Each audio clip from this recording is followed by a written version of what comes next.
sponged around like so, and then I used a wood burning tool. Let me close this before I get black all over me. I have a wood burning tool and a small piece of puffy foam here that I'm going to show that you can burn your letters. The wood burning tool comes with different types of tips, and some are broad tips, some are thinner tips. I have a very thin tip on this one, but you can see by that I had a larger tip there. And you can do your writing, you can do designs by burning like so, just like you were working on wood, but you're working on puffy foam. So you can see that this wonderful product can be used for so many more things than just using it in the embroidery machine. Those of you that are true crafters can really appreciate the quality of this product over regular craft foam. Let me put this back over here. Okay? And as you can see, this is a nice little remembrance box that you can keep your pictures in. My husband and I took a trip to Africa several times, and I had boxes like this with all of our African pictures in it. The wood burning tool is a wonderful tool to use with puffy foam because, as you can see, you can burn the edges and get ragged things like leaves. Let me see if this is hot enough that I can melt the edges. You can see that it's starting to smoke up on me, you see?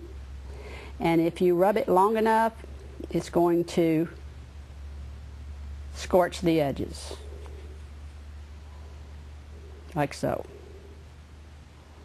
All the way around the outside edge, you're going to scorch just like I did here, and just like I did on the ones that I have on my jacket. This leads us over to other crafts and different things that we can do with puffy foam. This is a paper craft that I made cards with.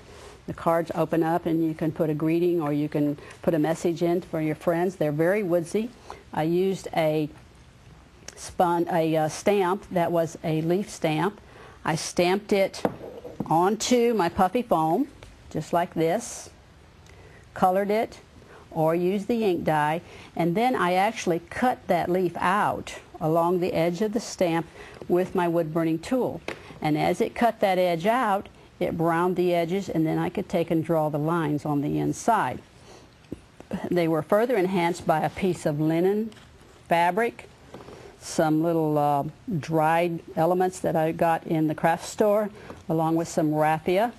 And I did that, I glued all that together with craft glue. You can see that they really make nice woodsy cards for you to give to your friends. I have other items here that are done with puffy foam. The collar that I have was done with puffy foam, and as you can see, there's a lot of dimension on this. Let me pull this up here where you can see it. There's a lot of dimension on this. This is on a very sheer fabric, and you would think, well, that's not going to hold it. But with the aid of another stabilizer, Super Solvy, the Super Solvy was hooped in the hoop. The Super Solvy was dampened. We put the sheer fabric on top, sprayed KK2000 to hold our puffy foam, and embroidered over the top of it. We used rayon thread in the top and the bobbin so it would show on both sides. And this made a wonderful three-dimensional bow that went on the collar. Again, we have other things that we've done with it. I've done some shadow applique, and this is where I cut out the puffy foam pieces like so. I used my wood burning tool and cut some design in it, put it behind a sheer fabric like a lawn, and stitched around it, and it made the color made it shadow through the fabric.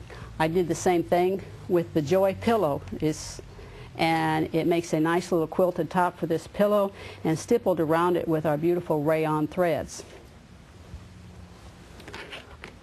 I'd like for you to know that puffy foam is really one of the most exciting things that Puffy has, and we've been able to find so many new things with it, and we want you to know that we would be very pleased for you to experiment other things with it than using in your embroidery machine. And I hope that you have enjoyed the project that I brought to you today. And my name's Carol Ingram, and thank you for watching.